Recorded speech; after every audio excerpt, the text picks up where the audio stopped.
hakuna mwananchi ambaye atashindwa kupatiwa matibabu kwa kukosa fedha. Wastani kwa mwaka kwa hospitali ya taifa Muhimbili pekee hutoa msamaha usiopungua bilioni 19. Ndugu washiriki, kutokana na kwamba serikali imeweka utaratibu wa kutoa msamaha kwa wasio na uwezo, maelekezo yangu kwenye hili ni kusimamia kikamilifu utekelezaji wa maelekezo ya rais wetu Daktari Samia Suluhu Hassan yanayohusu ahadi zake kwa siku 100 akiwa kazini.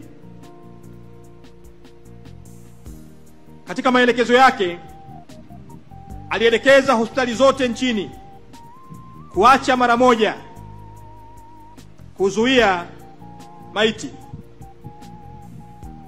kuacha mara moja,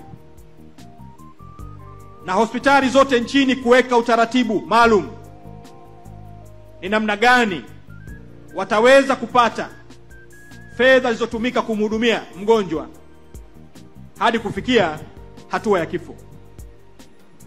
Hospitali ziweke utaratibu utakaotambuliwa na Watanzania.